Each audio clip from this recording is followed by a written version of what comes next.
உயர் கல்வி நிறுவனங்களுக்கும்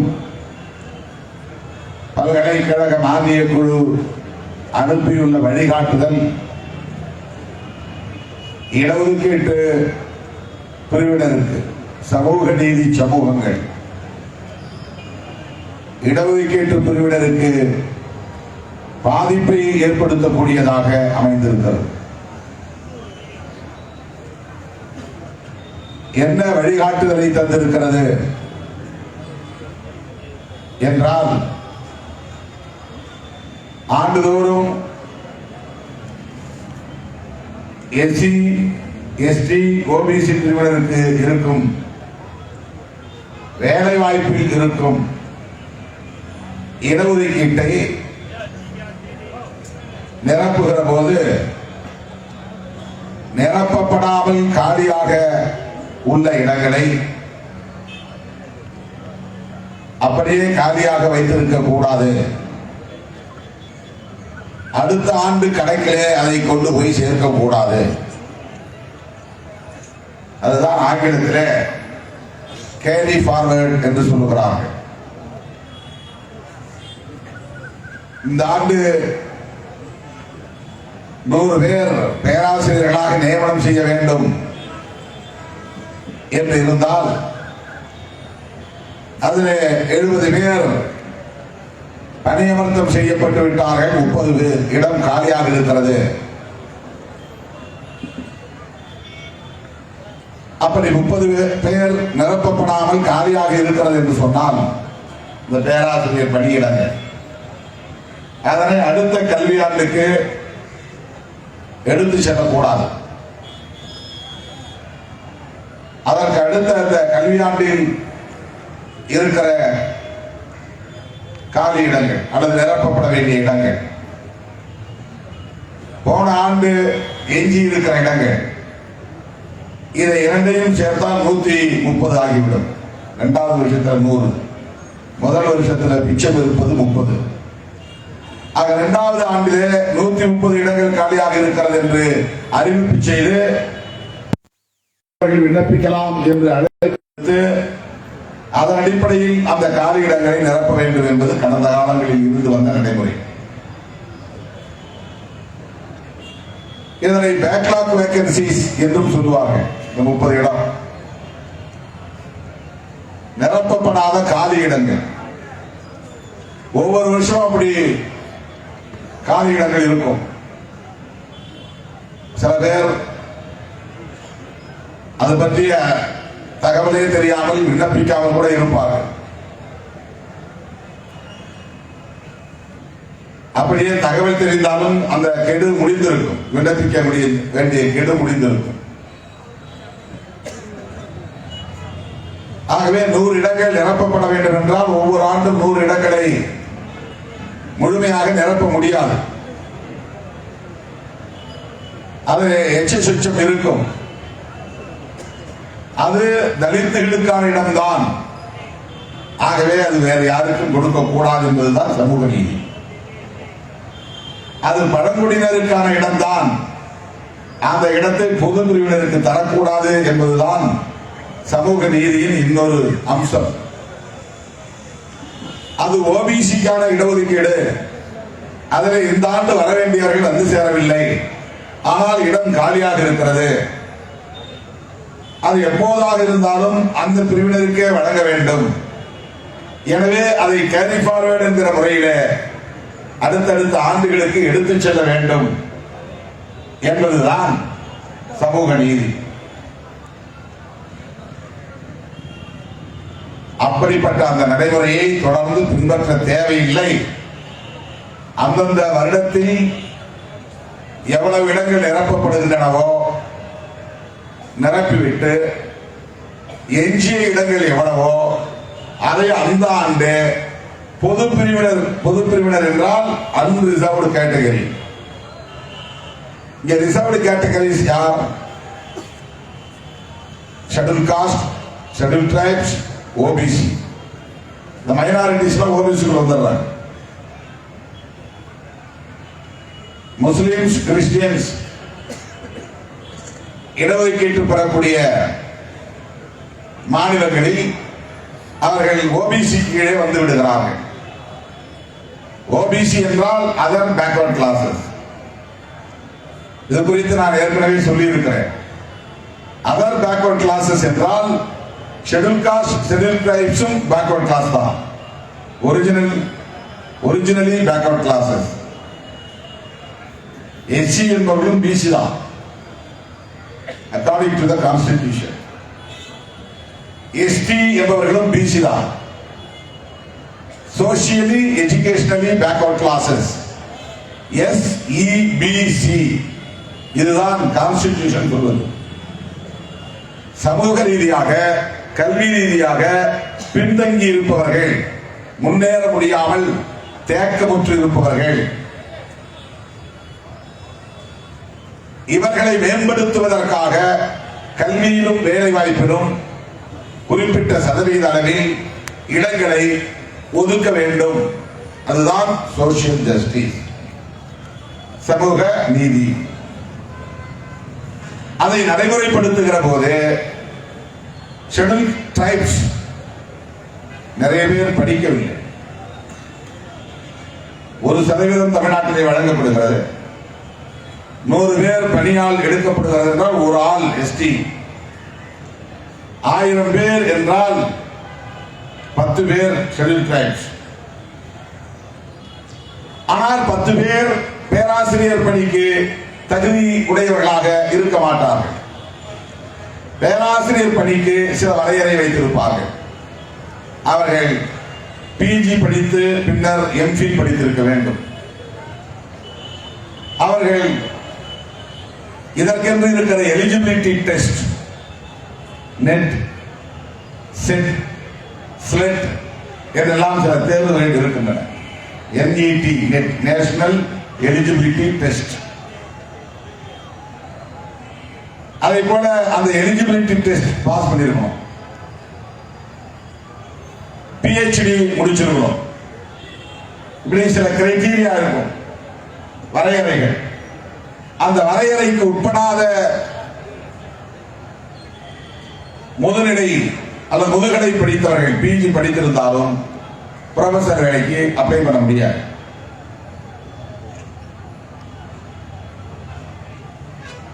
அசிஸ்டன்ட் ப்ரொஃபசர் என்ட்ரி லெவல், அப்புறம் தான் ப்ரொஃபசர் ஆகும். முன்னெல்லாம் அதை லெக்சரர் என்று அழைத்தார்கள். யூனிவர்சிட்டியில விரிவுரையாளர்கள். கொஞ்ச நாள் வேலை செய்த பிறகுதான் அவங்க அசிஸ்டன்ட் ப்ரொஃபசர் ஆக முடியும். அப்புறம் கொஞ்ச நாள் சில ஆண்டுகள் வேலை செய்த பிறகுதான் அவங்க அசோசியேட் ப்ரொஃபசர் ஆக முடியும். மீண்டும் சில ஆண்டுகள் கழித்து தான் ப்ரொஃபசரே ஆக முடியும். இது யூனிவர்சிட்டியில உள்ள விதிமுறை. ஷெட்யூல் ட்ரைப்ஸ் 1% இடஒதுக்கீடு தரணும். எந்த தளமாக இருந்தாலும் வேலை வாய்ப்பு உருவானால் அந்த துறைகளில் அந்த வேலை வாய்ப்பில் 1% ஷெட்யூல் ட்ரைப்ஸ் தர வேண்டும் என்பது சட்டமாக இருக்கிறது. ஆனால் அந்த இடத்தில் தகுதி படைத்தவர்கள், அந்த கல்விக்கான தகுதியை உடையவர்கள் வராமல் போவார்கள், இல்லாமல் போவார்கள். அது காலியாக இருக்கும். அப்படி காலியாக இருக்கிற போது தகுதி உடையவர்கள் இப்போது வந்து கொண்டே இருக்கிற நிலையில் அடுத்த ஆண்டு வரலாம். அதனால் இந்த ஆண்டு அதை பொது பிரிவுக்கு மாற்றக்கூடாது. அதை கேரி ஃபார்வர்ட் செய்ய வேண்டும். அதற்கு அடுத்த ஆண்டிலே ஒரு 10 இடங்கள் காலியாக நிரப்பப்படாத இடம் உருவாகலாம். இந்த எஞ்சிய இடங்களையும் அதோடு சேர்த்து வைத்து கால்ஃபார் பண்ண வேண்டும். கால்ஃபார் செய்தல் என்றால் விண்ணப்பம் செய்யலாம் என்று அழைப்பு கொடுப்பது. இப்படி இந்தியா முழுவதும் அனைத்து பல்கலைக்கழகங்களிலும், அந்த பல்கலைக்கழகங்களின் கீழ் பணியாற்றக்கூடிய கல்லூரிகளிலும் அவ்வப்போது ஆசிரியர் பணிகளுக்கும் ஆசிரியர் அல்லாத பணிகளுக்கும் வேலை வாய்ப்புக்கு அழைப்பு விடுக்கப்படும். டீச்சிங், நான் டீச்சிங். பல்கலைக்கழகத்திலே கிளரிக்கல் கேடர் இருக்கு, சூப்பரண்டென்ட் கேடர் இருக்கு, ரெக்கார்ட் கிளர்க் வேலை இருக்கிறது, ரிஜிஸ்ட்ரார் வேலை இருக்கிறது. அட்மினிஸ்ட்ரேஷன், நிர்வாகம் தொடர்பான பல வேலைகள் உள்ளன. அவங்களாம் ப்ரொஃபசர்ஸ் அல்ல, டீச்சிங் கிடையாது. டீச்சிங், நான் teaching, gardener, watchman, sweeper, office assistant, librarian, இப்படி பல வேலைகள் உள்ளன. இந்த வேலைகள் அனைத்திலும் இடஒதுக்கீடு உண்டு. Schedule caste, schedule tribes, OBC, India முழுவதும் இவர்களுக்கு பெயர்தான் ரிசர்வ்டு கேட்டகரிஸ். இதைத்தான் நாம் தமிழிலே விடுதலை சிறுத்தைகள் புதிய பெயர் விட்டு அழைக்கிறோம். சமூக நீதிக்கான சமூகங்கள், சமூக நீதி சமூகங்கள், இடஒதுக்கீட்டு சமூகங்கள் என்று சொல்லாமல் சமூக நீதி சமூகங்கள் என்று நாம் அழைக்கிறோம். மற்றவர்கள் யார்? பொது பிரிவு, அன்ரிசர்வ்டு கேட்டகரி. அந்த இடஒதுக்கீட்டு பிரிவுக்கு உட்படாத பிற சமூகங்கள் ஒரே ஒரு சமூகம்தான், ஃபார்வர்ட் கம்யூனிட்டிஸ், முன்னேறிய சமூக பிரிவினர். முன்னேறிய சமூக பிரிவினர் பல்வேறு பெயர்களில் இந்தியா முழுவதும் வசிக்கிறார்கள். அதில் பிரதானமாக, முதன்மையாக பிராமணர்கள் என்கிற பார்ப்பனர்கள் இருக்கிறார்கள். ஒவ்வொரு மாநிலத்திலும் வெவ்வேறு பெயர்களில் முன்னேறிய வகுப்பினர் உண்டு. தமிழ்நாட்டில் பிள்ளைமார் சமூகத்தில் ஒரு பிரிவு ஃபார்வர்ட் கம்யூனிட்டி, சில பிரிவுகள் ஓபிசியில் வருகிறது. அதே போல முதலியார் சமூகத்திலும் ஒரு பிரிவு ஃபார்வர்ட் கம்யூனிட்டியில் வருகிறது. பல பிரிவுகள் ஓபிசியில் வருகிறது. இப்படி இந்தியா முழுவதும் ஒவ்வொரு மாநிலத்திலும் வெவ்வேறு பெயர்களில் ஃபார்வர்ட் கம்யூனிட்டிஸ் உண்டு. அவர்களுக்கென்று இடஒதுக்கீடு, சட்டப்பூர்வமான இடஒதுக்கீடு இல்லை. அப்படி கொடுக்க வேண்டும், அவர்களுக்கும் இடஒதுக்கீடு தர வேண்டும் என்று ஃபார்வர்ட் கம்யூனிட்டி சமூக பிரிவினர், குறிப்பாக பிராமண சமூகத்தை சார்ந்தவர்கள், குறிப்பாக RSS, விஸ்வ இந்து பரிஷத் போன்ற அமைப்புகளை சார்ந்தவர்கள் தொடர்ந்து பேசி வந்ததன் விளைவாக அவர்களுக்காக அவர்களால் உருவாக்க பெற்ற அரசியல் கட்சியாக இருக்கிற பிஜேபி ஆட்சிக்கு வந்ததும் அவர்களின் கோரிக்கையை நிறைவேற்றிவிட்டது.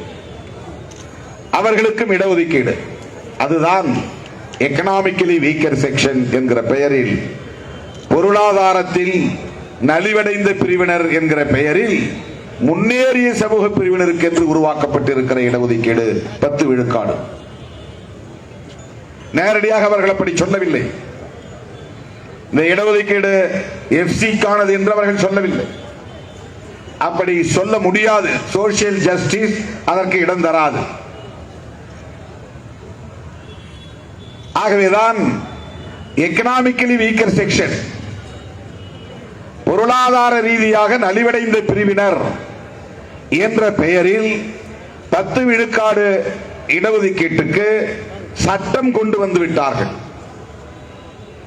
எஸ்சி எஸ்டி ஓபிசிக்கான இடஒதுக்கீட்டு சட்டம் கிடையாது. எஸ்சி எஸ்டிக்கு கான்ஸ்டிடியூஷன்லயே இருக்கு, ஓபிசிக்கு சட்டம் கிடையாது.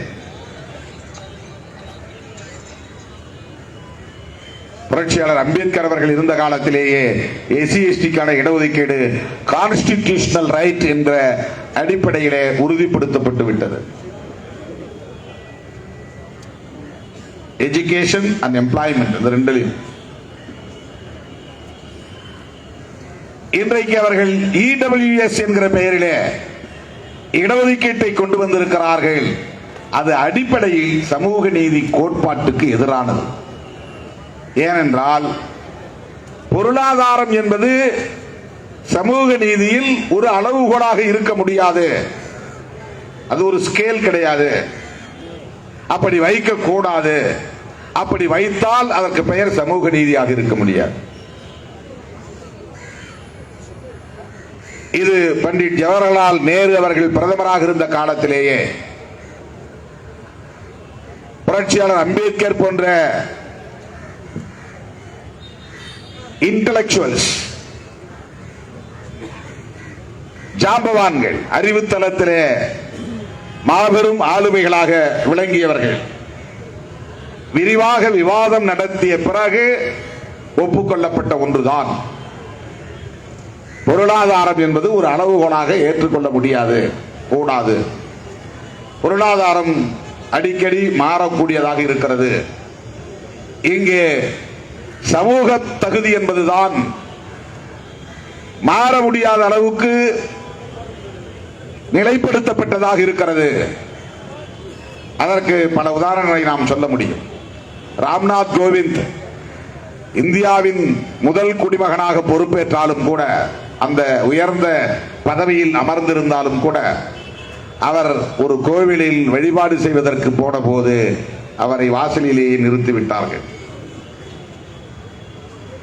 பதவியால் உயர்ந்தாலும், பொருளாதாரத்தால் உயர்ந்தாலும், சமூகத்தால் அவர் ஒரு தலித். இந்தியாவின் துணை பிரதமர் என்கிற இடத்திற்கு போனவர். வேறு எவருக்கும் அந்த வாய்ப்பு கிட்டவில்லை. அந்த இடத்தை தொட்டவர் பாபு ஜெகஜீவன் ராம்.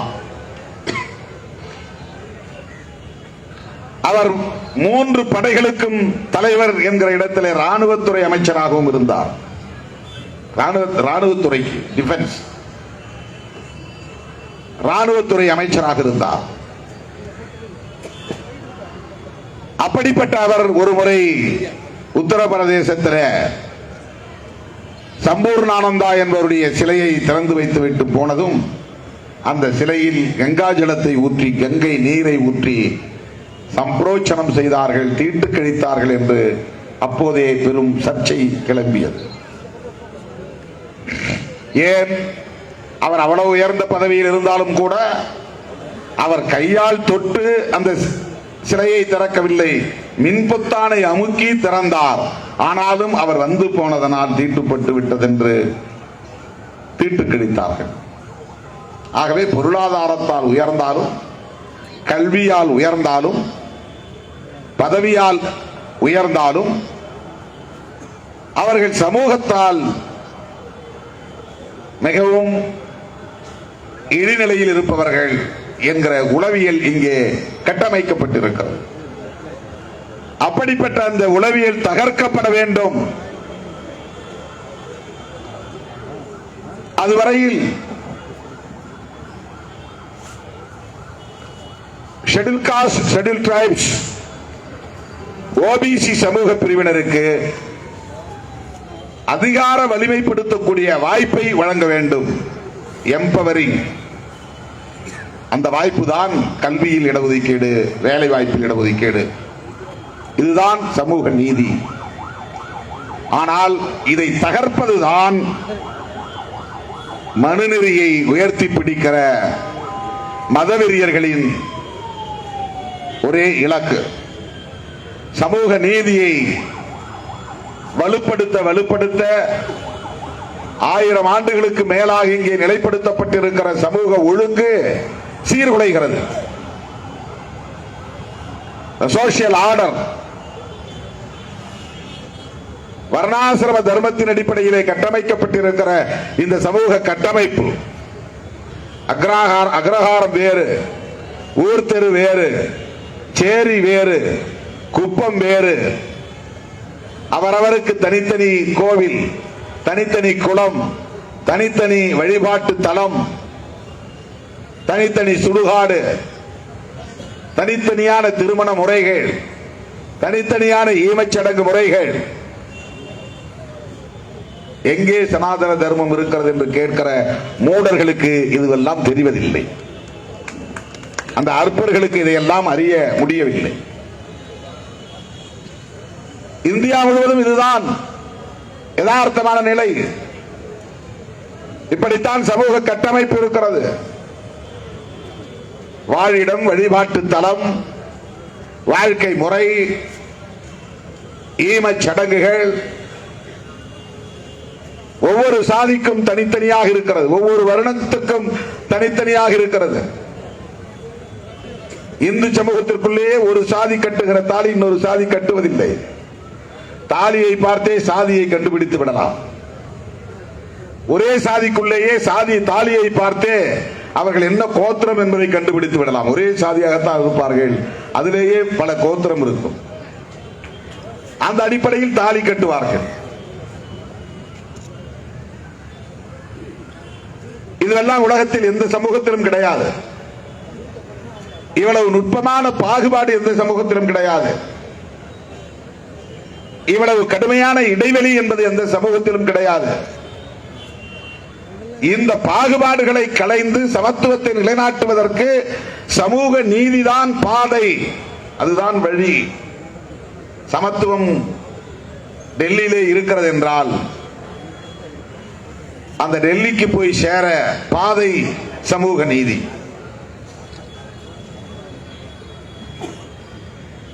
இதுதான் கோட்பாட்டு அடிப்படையிலே புரிந்து கொள்ள வேண்டிய ஒன்று.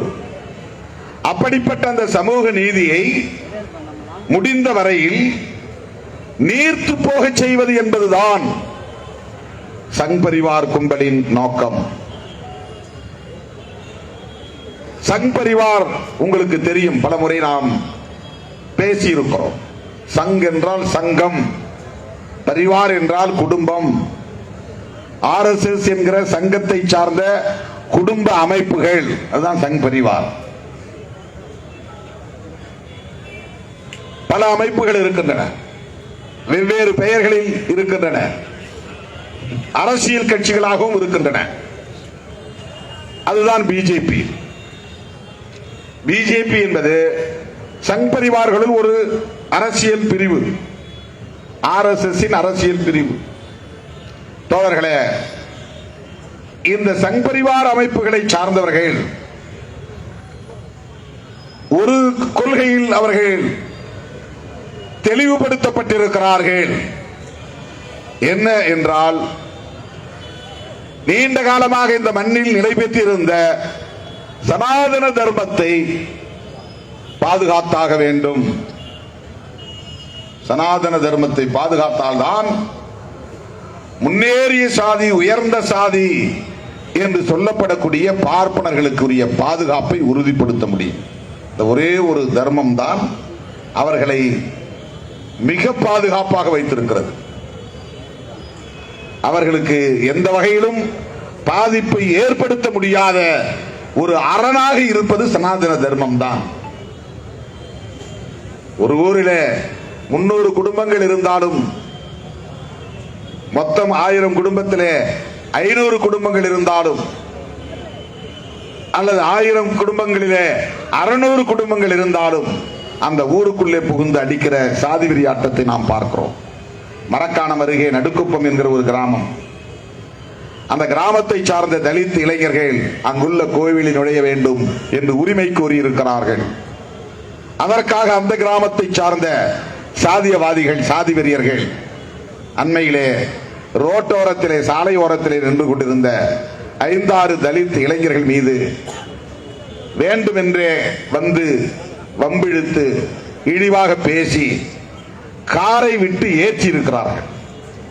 தடுமாறி கீழே விழுந்த நிலையிலும் ரிவர்ஸ் எடுத்து வந்து ஏற்றி இருக்கிறார்கள். கால்களிலே, இடுப்பிலே. பலர் காயமுற்று மருத்துவமனையில் இருக்கிறார்கள். அந்த ஊரில் ஏறத்தாழ 500-600 குடும்பங்கள் தலித்துகள் இருக்கிறார்கள். தமிழ்நாட்டில் 20% மக்கள் தொகை கொண்ட சமூகமாக தலித் சமூகம் இருக்கிறது. ஆனாலும் அவர்களை வீடு தேடி போய் தாக்குவது, ஊருக்குள் புகுந்து தாக்குவது, சம்பந்தமில்லாதவர்களை தாக்குவது, இந்த உளவியல் தான் ஆச்சரியமாக இருக்கிறது. வம்பு இழுக்கிறவன இவன் சண்டை போட்டான், அல்லது என்ன வந்து இழிவா பேசினான், அல்லது வேற ஏதாவது தப்பு செஞ்சிட்டான், அதனால அவன் அடிச்சானா அது பிரச்சனை இல்லை. அதுக்கு சம்பந்தமே இல்லாதவர்கள் வீடுகளிலே இருப்பார்கள், கடனிகளிலே இருப்பார்கள், தலித்துகள் என்பதற்காகவே தாக்கப்படுவார்கள், கொல்லப்படுவார்கள். சென்னகரம்பட்டியிலே குத்தகை நிலம் குத்தகை விட்ட போது அந்த குத்தகை ஏலம் எடுப்பதிலே பங்கேற்றவர்கள் வேறு, ஆனால் கொல்லப்பட்டவர்கள் எங்கோ கட்டிட வேலைக்கு போய்விட்டு வந்தவர்கள். அவனுக்கு என்ன நடந்தது ஊர்ல தெரியாது. அவன் ஷெட்யூல் காஸ்ட் என்பதற்காகவே கொல்லப்பட்டான். இந்த கேவலமான உளவியல் உலகத்தில் எங்குமே கிடையாது. அப்பாவிகளை கொள்ளுகிற அருவருப்பான ஒரு உளவியல் தான் சாதி உளவியல். பேருந்திலோ கல்லூரியிலோ அல்லது வேலை செய்கிற இடத்திலோ 2 பேருக்கு சண்டை வரும். அதிலே ஒருவன் தலித்தாக இருப்பான். அதற்காக அவன் சார்ந்த கிராமத்தையே சூறையாடுகிற ஒரு கேவலம், மனிதநேயம் இல்லாத அநாகரிகம், அதுதான் சாதிய உளவியல். அப்படிப்பட்ட இந்த சமூகத்தில் ஒரே ஒரு பார்ப்பன குடும்பம் இருந்தால் கூட அந்த குடும்பம் பாதுகாப்பாக இருக்கும்.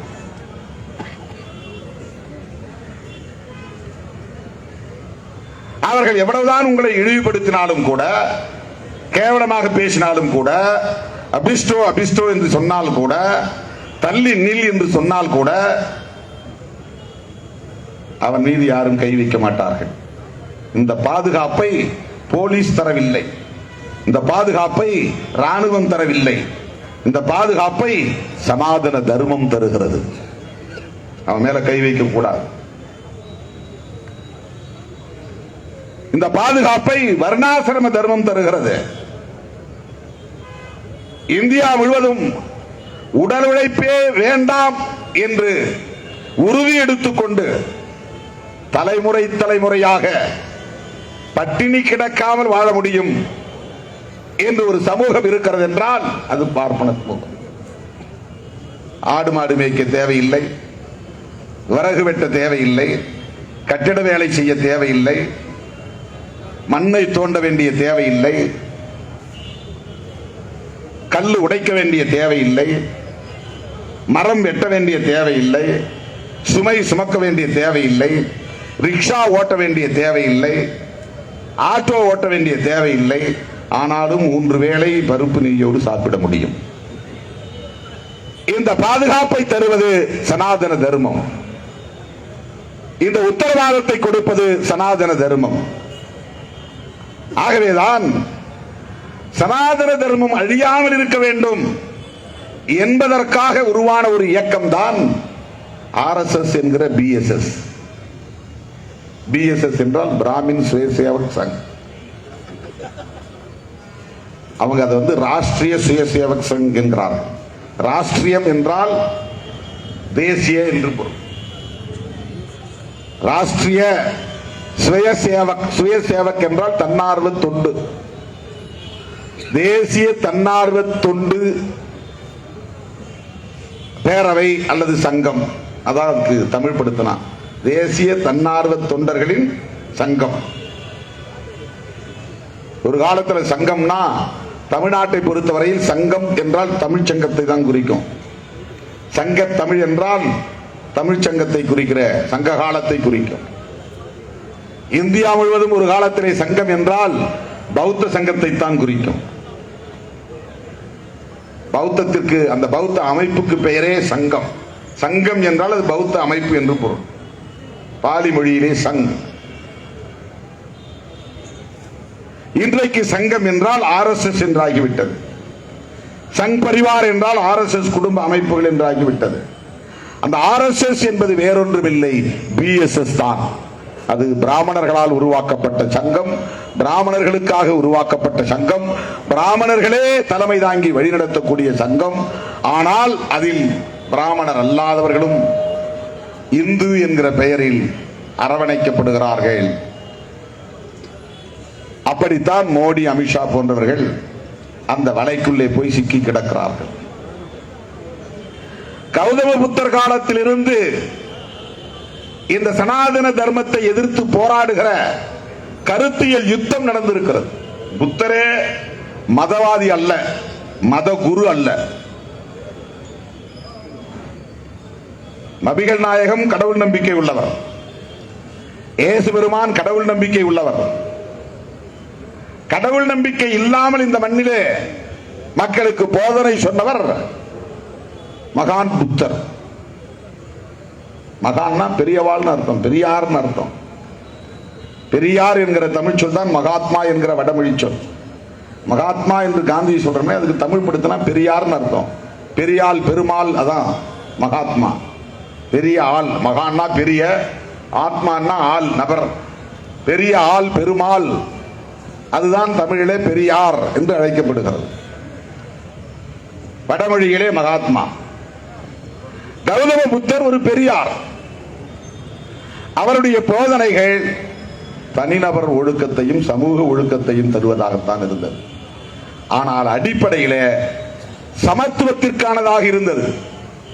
சமத்துவத்திற்கானதாக இருக்கிறது என்றால் அடிப்படையிலே சனாதன தர்மத்திற்கு எதிராக உருவான கோட்பாடு. அதனால்தான் வரிந்து கட்டி கொண்டு கடுமையாக திட்டமிட்டு 2 மதங்களை, இந்த மண்ணில் தோன்றிய மதங்களை அல்லது வாழ்வியல் நெறியை சொன்ன அமைப்புகளை சிதைத்தார்கள். ஒன்று பௌத்தம், இன்னொன்று சமணம் அல்லது ஜெயினம். சமண மதமும் வழிபாடு கிடையாது, கடவுள் நம்பிக்கை கிடையாது. இன்றைக்கு மகாவீரருக்கு வழிபாடு வந்துவிட்டது, புத்தருக்கு வழிபாடு வந்துவிட்டது. அதனால்தான் எந்த பௌத்தத்தை நாம் பின்பற்றுவது என்கிற குழப்பம் நமக்கு இருக்கிறது. புத்தர் கடவுளை சொல்லவில்லை, வழிபாட்டை சொல்லவில்லை, சடங்கை சொல்லவில்லை, சம்பிரதாயங்களை சொல்லவில்லை. ஆனால் இன்றைக்கு இந்தியாவிலும் உலக நாடுகளிலும் இருக்கிற பௌத்தம் அப்படியே இந்து மதத்தை பின்பற்றக்கூடிய வகையில் சடங்கு சம்பிரதாயங்களை பின்பற்றுகிறது. பிரச்சனையே அதுதான். திரிபுவாதத்தால் அது திரிந்து கிடக்கிறது. புத்தரே மகாவிஷ்ணுவின் அவதாரம் என்று ஆக்கிவிட்டார்கள். அயோத்தி ராமர் கோவிலில் ராமர், பாலராமர், குழந்தை ராமருக்கு சிலை வடித்திருக்கிறார்கள். அந்த சிலையை சுற்றி இருக்கிற ஆர்ச், அந்த வடிவமைப்பில் மகாவிஷ்ணு எடுத்த 10 அவதாரமும் உள்ளே இருக்கிறது. அதிலே ஒரு அவதார் கௌதம புத்தர். இது திரிபுவாதம். இது புத்தரை கடவுளாக்கி விட்டார்கள். ஒருத்தன் நல்ல அறிவாளியா இருந்தா அவன் நம்மளாதான் இருப்பான்னு சொல்லுவான். அவன் உரிமை கொண்டாடிடுவான். அதெல்லாம் எப்படிப்பா ஷெட்யூல் காஸ்ட்ல ஒரு ஆள் அப்படி உருவாக்க முடியாதுப்பா, ஏதோ நடந்திருக்கும்பா, கிராஸ் ஆகிருக்கும்பா. அறிவு சொத்து அவனுக்கே உரியது என்று கருதுகிறான். அது அவனுக்கு பேட்டன் ரைட். அந்த டிஎன்ஏ அவனுக்கு மட்டுமே சொந்தம், வேற யாருக்கு அது கிடைக்காது. இப்ப புத்தர் எப்படி இவ்வளவு பெரிய மகானாக வந்தார்? வேறொன்றும் இல்லை, அவர் சாதாரண மனிதர் இல்லை, மகாவிஷ்ணு தான் அப்படி வந்துட்டார். மகாவிஷ்ணு நம்ம கடவுள், நாம் உருவாக்கின கடவுள். ஆக புத்தரும் மகாவிஷ்ணு தான். மகாவிஷ்ணுடைய அவதாரம் நம்மாளா எடுத்துக்கிறான், தன்னுடைய ஆளா எடுத்துக்கிறான். இதுதான் திரிபுவாதம். அப்படிப்பட்ட அந்த சங்பரிவார் கும்பல் இன்றைக்கு RSS இயக்கத்தால் வலிமை பெற்றிருக்கிறார்கள். எந்த இடத்துல போனாலும் அங்க ஒரு RSS காரர் இருக்கிறான். காக்கி சட்டைக்குள்ள RSS, டாக்டர் போட்டிருக்கிற வெள்ளை சட்டைக்குள்ள RSS, நீதிமன்றத்திலே அமர்ந்திருக்கிற கருப்பு கோட்டு போட்டு இருக்கிற நீதிபதிகளுக்குள்ளே RSS.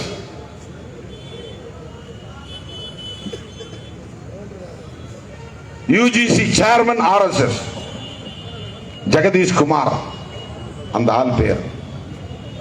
JNUல தலைவராக இருந்தவர். அவன் பாருங்க, அவனுடைய புத்தி அங்க போனவனே ஒரு அதிகாரத்தில். அதே இடத்துல ஒரு அம்பேத்கரைட் இருந்தார், அவர் பேர் தோரட். அவர் JNUல இருந்தவர் தான். அதன் பிறகு UGC சேர்மனா வந்தார். அவர் அப்படி நினைக்கல, இவன் அப்படி நினைக்கிறான். ஜெகதீஷ் குமார் அப்படி நினைக்கிறார்.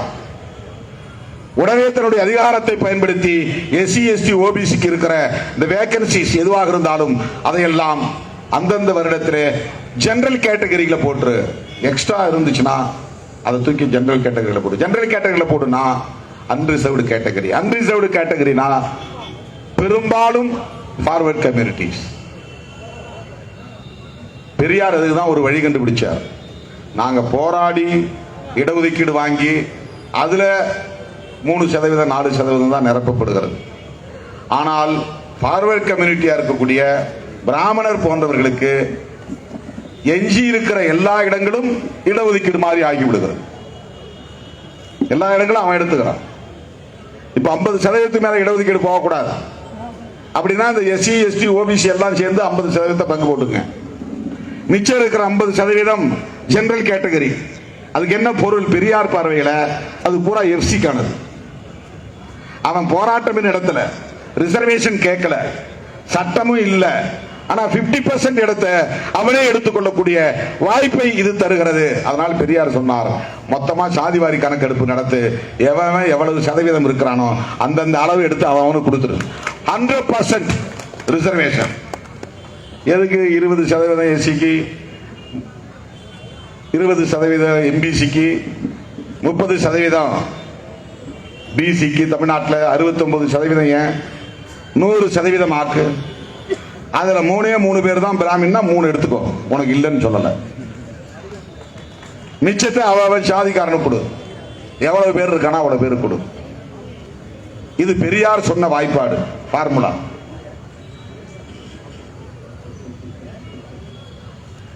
இப்படி எல்லா தளங்களிலும் ஃபார்வர்ட் கம்யூனிட்டிஸ் என்கிற உயர் சாதி வகுப்பை சார்ந்தவர்கள் ஆக்கிரமித்துக் கொள்ளக்கூடிய வாய்ப்பு இருந்தும், ஆதிக்கம் செய்யக்கூடிய வாய்ப்பு இருந்தும், அவர்களால் இந்த இடஒதுக்கீட்டு நடைமுறையை பொறுத்துக் கொள்ள முடியவில்லை, சகித்துக் கொள்ள முடியவில்லை, தாங்கிக் கொள்ள முடியவில்லை, ஜீரணிக்க முடியவில்லை.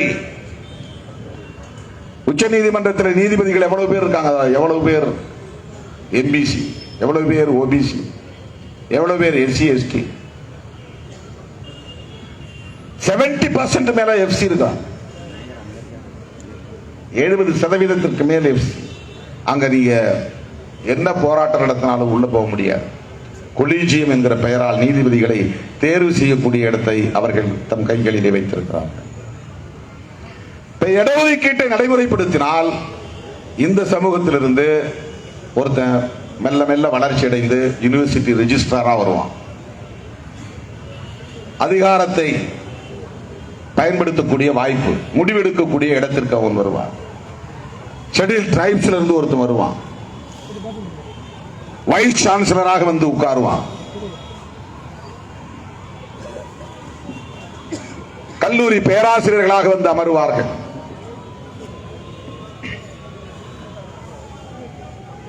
உயர் நீதிமன்றத்தில் முக்கியமான பொறுப்புகளுக்கு வந்து அமருவார்கள், நீதிபதிகளாக வருவார்கள்.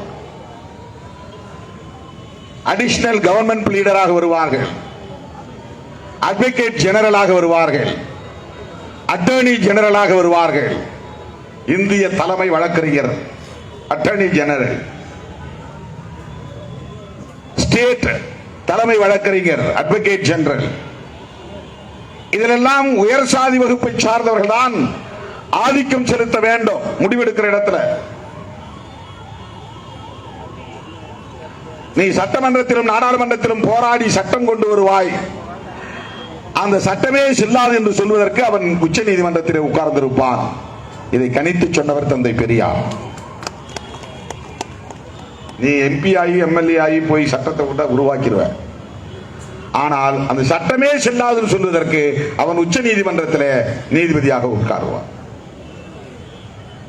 எவ்வளவு பெரிய அநீதி! அயோத்தி தீர்ப்பு, ராமர் மசூதி இடிப்பு சம்பந்தமான வழக்கு வெளிப்படையாக ஒரு கட்ட பஞ்சாயத்து தீர்ப்பாகத்தான் அந்த தீர்ப்பை எழுதினார்கள். ஊருக்கே தெரியும், உலகுக்கே தெரியும், ஒன்றும் பண்ண முடியும். இஸ்லாமியர்களாலும் அதை எதிர்க்க முடியவில்லை, ஜனநாயக சக்திகளாலும் விமர்சிக்க முடியவில்லை. அந்த இடத்துல பாபர் மசூதியை இடித்த இடத்துல கீழே இந்து கோவில் இருந்தது என்பதற்கு எந்த சான்றும் இல்லை. பாபர் மசூதியை இடித்தது குற்றம், இதையெல்லாம் 5 நீதிபதிகளும் ஒப்புக்கொள்கிறார்கள். இடித்தவர்கள் மீது தண்டனை இல்லை. மறுபடியும் அந்த இடத்திலே பாபர் மசூதி கட்டலாம் என்று சொல்லவில்லை. இந்த இடத்தில் இந்து கோவில் இருந்ததற்கான சான்று இல்லை என்பதை ஒற்றுக்கொண்டு பாபர் மசூதியை இடித்தது தப்புதான், தவறுதான், குற்றம்தான் என்பதையும் ஒப்புக்கொண்டு, ஆனாலும் இந்த இடத்திலே ராமருக்கு கோவில் கட்டலாம் என்று தீர்ப்பு தருகிறார். இவ்வளவு பெரிய அநீதியை நீதி என்று இங்கே வாசிக்க முடிகிறது, அதை நடைமுறைப்படுத்த முடிகிறது என்றால் எண்ணி பார்க்க வேண்டும். ஆனா சமகாலத்தில் பக்கத்திலேயே மசூதியும் கட்டலாம், கட்ட வேண்டும் என்று அதற்கும் நிலம் கொடுத்தார்கள். அத கட்ட பஞ்சாயத்து தீர்ப்பு. நீ இங்க கட்டிக்க, அவனுக்கு வேற இடம் கொடு. பாபர் மசூதி கட்டுறதுக்கு வேற இடம் கொடு. அந்த இடத்துல பாபர் மசூதி கட்டிக்கிட்டோம், இந்த இடத்துல ராமர் கோயில் கட்டிக்க, சமகாலத்தில் இதை செய்யுங்க, அதுக்கு இந்திய அரசு நிதி ஒதுக்க வேண்டும். இதெல்லாம் தீர்ப்பு. ஆனால் மோடி அரசு என்ன பண்ணியது? பாபர் மசூதி கட்டுவதற்கென்று ஒதுக்கிய இடத்திலே பாபர் மசூதியை கட்டினார்களா? ஆனால் ராமர் கோவிலை கட்டி முடித்து 70 ஏக்கர் நிலத்தை ஆக்கிரமித்து விட்டார். அந்த தீர்ப்புல சொன்னது 70 ஏக்கர் கிடையாது, 2.7 ஏக்கர்களே கட்டிடத்தை கட்டிவிட்டார்கள், கோவிலை கட்டிவிட்டார்கள். உத்தரப்பிரதேசத்திலே இன்றைக்கும் குடிசைகளில் வாடும் ஏழை எளிய மக்களின் எண்ணிக்கை மிகப்பெரிய அளவிலே உள்ளது. ஆனால் பல ஆயிரம் கோடியை பாலராமர் கோவில் கட்டுவதற்கு செலவழித்திருக்கிறார்கள். இது குறித்து பேச முடியவில்லை, விவாதிக்க முடியவில்லை. அவர்களின் ஆதிக்கம், அப்படி ஆதிக்கம் செலுத்தக்கூடியவர்கள் எல்லா தளங்களிலும் எல்லா துறைகளிலும் முக்கியமான கேந்திரமான இடங்களிலே இருக்கிறார்கள் தோழர்களே. அப்படி ஒரு ஆள் தான் யுஜிசி சேர்மனாக எம் ஜெகதீஷ் குமார் என்கிற நபர். ஏற்கனவே ஜவஹர்லால் நேரு பல்கலைக்கழகத்தில் துணைவேந்தராக இருந்தவர். அந்த இடத்திலிருந்து அமர்ந்ததும் இப்படி ஒரு வழிகாட்டுதல், டைரக்ஷன், சர்க்குலர் அனுப்புகிறார். அதை உடனடியாக கண்டித்ததோடு மட்டுமில்லாமல் கண்டன ஆர்ப்பாட்டத்தை நடத்துகிற இயக்கம் விடுதலை சிறுத்தைகள் கட்சி என்பதை பெருமையோடு நாம் பதிவு செய்ய கடமைப்பட்டிருக்கிறோம். தோழர் ரவிக்குமார் அவர்கள் இது தொடர்பாக நாடாளுமன்றத்தில் எழுப்பிய கேள்வி ஒன்றுக்கு ரிட்டர்ன் ரிப்ளை, எழுத்துப்பூர்வமாக பதிலளித்தார்கள். தர்மேந்திர பிரதான் அவர்தான் அந்த துறைக்கான அமைச்சர். அவர் இதுபோல எதுவும் எஸ்சி மக்களுக்கு எதிரான வேலைகள் நடக்கவில்லை, டி ரிசர்வேஷன் என்பது இல்லை என்று பதிலளித்திருக்கிறார். இந்த துண்டறிக்கையை நீங்கள் படித்தால் தெரியும். ஒரு நீண்ட பதில். இடஒதுக்கீடு மத்திய கல்வி நிறுவனங்கள் சட்டம் 2019 வந்த சட்டம். அது மத்திய கல்வி நிறுவனங்கள், சென்ட்ரல் எஜுகேஷனல் இன்ஸ்டிடியூஷன்ஸ், ஆசிரியர் இடஒதுக்கீட்டுக்கான சட்டம். அந்த இடஒதுக்கீடு செய்யப்பட்ட எந்த ஒரு பணியிடமும் பொது பிரிவுக்கு மாற்றப்படவில்லை. அப்படி எதுவும் ஜெனரல் கேட்டகரிக்கு நாங்க மாத்தல, தர்மேந்திர பிரதான் சொல்றார். அது மட்டுமின்றி மத்திய பல்கலைக்கழகங்களில் எஸ்சி பிரிவினருக்கு என்று ஒதுக்கப்பட்ட 307 பேராசிரியர் பதவிகளில் 231 இடங்களும், 620 இணை பேராசிரியர் பதவிகளில் 401 இடங்களும், 1357 உதவி பேராசிரியர் பதவிகளில் 276 இடங்களும் நிரப்பப்படாமல் காலியாக உள்ளன. அவர் சொல்றார் எவ்வளவு இடங்கள் காலியா இருக்கு, எவ்வளவு இடங்கள் நாங்கள் நிரப்பி இருக்கிறோம். எஸ்டி பிரிவினருக்கும் அப்படி சொல்றார். அதுல ஐஐடி, அது ஒரு இன்ஸ்டிடியூஷன், சென்ட்ரல் இன்ஸ்டிடியூஷன். ஐஐஎம், இந்த 2 நிறுவனங்களிலும் எவ்வளவு இடங்கள் காலியாக இருக்கின்றன, எவ்வளவு நிரப்பப்பட்டிருக்கின்றன என்பதையெல்லாம் அந்த பதிலிலே அவர் குறிப்பிட்டிருக்கிறார். ஆனால் பல்கலைக்கழக மானிய குழு, பல்கலைக்கழகங்களை மேம்படுத்துவதற்கும் பல்கலைக்கழகங்களின் கல்வி தரத்தை மேம்படுத்துவதற்கும் ஆசிரியர்கள் உள்ளிட்ட பணியாளர்களின் தரத்தை மேம்படுத்துவதற்கும் நிதி ஒதுக்கீடு செய்கிற ஒரு தன்னதிகாரம் பெற்ற ஒரு அமைப்பு, அதுதான் யுஜிசி. அதனுடைய சேர்மனாக இருக்கிற ஜெகதீஷ் குமார் இந்த காலி இடங்களை ஜெனரல் கேட்டகரிக்கு போட்டுருங்க. இதனுடைய பொருள் என்ன, நோக்கம் என்ன? ஒரு ஆர்எஸ்எஸ் காரன் ஒரு இடத்திலே வந்து அமர்ந்தால் அவன் என்ன செய்வான்? ஒரு லோக்கல்ல ஒரு இன்ஸ்பெக்டர் ஒருத்தன் வந்து உட்கார்ந்தானா அங்க யாரும் நீங்க ஜெபம் பண்ண முடியாது, பிரேயர் படிக்க முடியாது, இண்டிபெண்டன்ட் சர்ச்சஸ் இயங்க முடியாது. அதுக்கு சிஎம் தான் உத்தரவு போடணும்னு கிடையாது, எஸ்பி தான் உத்தரவு போடணும்னு கிடையாது. ஒரு இன்ஸ்பெக்டர் ஆர்எஸ்எஸ் காரனா இருந்தா அங்க கிறிஸ்தவர்களோ முஸ்லிம்களோ சுதந்திரமாக செயல்பட முடியாது. தலித்துகள் அல்லது விசிகே போன்ற அமைப்புகள் சுதந்திரமாக வேலை செய்ய முடியாது. இந்த இடத்துல ஒரு டிசி அல்லது ஒரு அசிஸ்டன்ட் கமிஷனர் ஒரு ஆர்எஸ்எஸ் கேடராக இருந்தால் நமக்கு நெருக்கடி கொடுத்துருமா, நீ பேனர் வைக்க கூடாது, அனுமதி வாங்கினியா வைக்க கூடாது, இங்கெல்லாம் கொடி கட்டக்கூடாது, அனுமதி வாங்கினியா, நெருக்கடி கொடுப்பார். எந்த அளவுக்கு அவர்களால் இடையூறு செய்ய முடியுமோ, நெருக்கடி தர முடியுமோ, அந்த அளவுக்கு இடையூறுகளை செய்வார்கள். அதிகாரிகளா ஒவ்வொரு புள்ளியில வந்து உட்கார்ந்தாலே அப்படின்னா,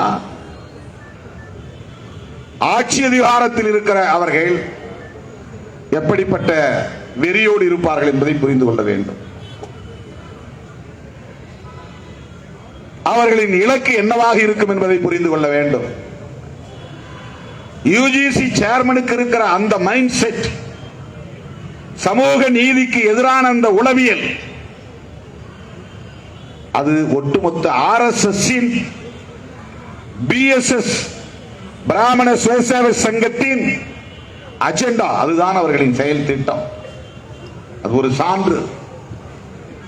ஒரு பானை சோற்றுக்கு ஒரு சோறு பதம் என்பதை போல RSS உளவியல் எப்படிப்பட்டதாக இருக்கும் என்றால் யுஜிசி சேர்மனின் மனநிலை போல் இருக்கும். சமூக நீதியை அழித்தொழிப்பதுதான் அவர்களின் நோக்கம். மறுபடியும் ஆட்சிக்கு வந்தால் இது ஒன்னொன்னா கை வைக்கிறதுக்கு பதிலா ஒட்டுமொத்தமாக கான்ஸ்டிடியூஷனை தூக்கி எறிந்து விடுவார். கான்ஸ்டிடியூஷன் தானே இவ்வளவு வேலைக்கும் காரணம். கான்ஸ்டிடியூஷன் தானே இடஒதுக்கீடு, சமூக நீதி, சமத்துவம் இதையெல்லாம் பேச சொல்லுகிறது. சகோதரத்துவத்தை பேச சொல்லுகிறது. மத சார்பின்மையை பேச சொல்லுகிறது. அரசு மதம் சார்ந்து இயங்கக்கூடாது என்று சொல்லுகிறது. ஒரு அரசுக்கு அரச மதம் வேண்டாம் என்று சொல்லுகிறது. அந்த அரசமைப்பு சட்டத்தின் முகப்புரை மூலம் சொல்லுவது, அந்த குரல் யாருடைய குரல் என்றால் புரட்சியாளர் அம்பேத்கரின் குரல். அந்த முகப்புரையிலே ஒலிக்கிற குரல் புரட்சியாளர் அம்பேத்கரின் குரல். தோழர்களே, அதை அழித்தொழிக்க வேண்டும் என்பதுதான் சங் பரிவார்களின் நோக்கம். ஆகவேதான் சமூக நீதிக்கு ஆபத்து. இந்த வழிகாட்டுதல் அல்லது அரசாணை உடனே திரும்ப பெற வேண்டும் என்று நாம் கோரிக்கை வைக்கிறோம், குரல் எழுப்புகிறோம். காங்கிரஸ் மல்லிகார்ஜுன் கார்கே, அந்த சேர்மன், யுஜிசி பல்கலைக்கழக மானியக் குழு தலைவர் ராஜினாமா செய்ய வேண்டும் என்று சொல்லுகிறார். தோழர் ரவிக்குமார் அவர்களும் இங்கே தன்னுடைய பேச்சின் உச்சமாக ஜெகதீஷ்குமார் ராஜினாமா செய்ய வேண்டும் என்பதை வலியுறுத்தினார். ஒட்டுமொத்த விடுதலை சிறுத்தைகளின் கோரிக்கையாக வைக்கிறோம். சமூக நீதிக்கு எதிரான ஜெகதீஷ்குமார் பதவி விலக வேண்டும். அதுதான் இந்த ஆர்ப்பாட்டத்தின் கோரிக்கை என்பதை சொல்லி, இப்படி சமூக நீதிக்கு எங்கே ஆபத்து வந்தாலும் உடனடியாக போராட வேண்டிய பொறுப்பும் கடமையும் விடுதலை சிறுத்தைகளுக்கு இருக்கிறது. அருமை தோழர்களே,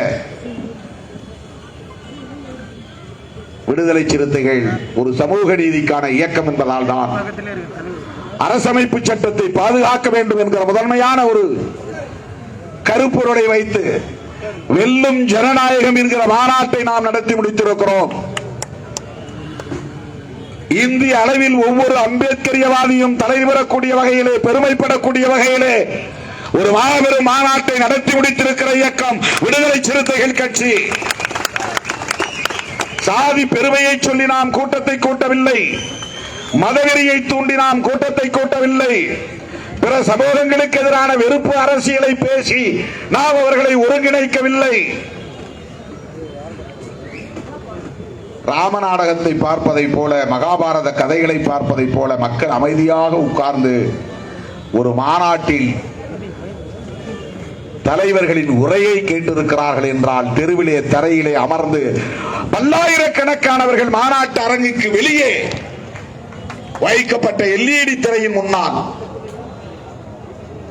மாணவர்களைப் போல அமர்ந்து கருத்தியல் கூட்டத்தில் கலந்து கொண்டார்கள் என்றால், அந்த பெருமைக்குரிய ஒரே இயக்கம் விடுதலை சிறுத்தைகள் கட்சிதான். தோழர்களே, இந்த சங் பரிவார் கும்பலுக்கு எதிராக, அவர்களின் கும்பல் ஆட்சியை தூக்கி எறிவதற்காக போராடுகிற ஒரு மாபெரும் பேரியக்கமாக விடுதலை சிறுத்தைகள் கட்சி இன்னும் வலிமை பெற வேண்டியிருக்கிறது. தேசிய அளவில் வலிமை பெற வேண்டியிருக்கிறது. இந்த சூழலில் நாம் நாடாளுமன்ற தேர்தலுக்கும் தயாராக வேண்டும். அதற்கு முன்னதாக மாவட்ட செயலாளர்கள் வந்தவர்களும் வராதவர்களும் முகநூல் வழியாக பார்ப்பவர்களுக்கும் சொல்லுகிறேன், மாநாட்டுக்கு வந்த அனைவருக்கும் நன்றி சொல்லி உடனடியாக நீங்கள் சுவரொட்டிகளை அச்சிட்டு ஒட்ட வேண்டும். சமூக வலைத்தளங்களில் நன்றி சொல்ல வேண்டும். அதன் பின்னர் வாக்குச்சாவடி முகவர்களுக்கான பணிகளை மேற்கொள்ள வேண்டும். உங்கள் எதிர்பார்ப்பு மாவட்ட நிர்வாகத்தை உடனடியாக அறிவிக்க வேண்டும் என்பதையும் நான் அறிவேன். என்னை நீங்கள் தொல்லை செய்யாமல் இருந்தால் அதை என்னால் உடனடியாக செய்ய முடியும். மாவட்ட நிர்வாகத்தை உடனடியாக அறிவிக்க வேண்டிய ஒரு நெருக்கடியான நேரத்தில் நாம் நிற்கிறோம். மிகப்பெரிய சவால் நம் முன்னால் இருக்கிறது. நான் ஒவ்வொரு மேடைகளிலும் சொல்லி இருக்கிறேன், எத்தனையோ பேர் அரசியல் களத்தில் இருக்கலாம், புதிதாகவும் வரலாம். ஆனால் விடுதலை சிறுத்தைகளின் களம் என்பது முற்றிலும் வேறானது. அந்த களத்திற்கு நம்மோடு போட்டி போட எவரும் இல்லை, எவரும் வரவும் முடியாது. அதை நாம் தான் செய்தாக வேண்டும், நாம் மட்டுமே செய்தாக வேண்டும். அந்த கொள்கை புரிதலோடு நாம் இந்த ஆர்ப்பாட்டத்தை நிறைவு செய்வோம் என்பதை சொல்லி, இந்த ஆர்ப்பாட்டத்திற்கு வருகை இருந்த என் உயிரின் உயிரான விடுதலை சிறுத்தைகள் அனைவருக்கும் எனது நெஞ்சார்ந்த நன்றியை தெரிவித்து அமைப்பாய் திரள்வோம், வெல்லும் ஜனநாயகம் என்று கூறி முடிக்கிறேன். நன்றி, வணக்கம்.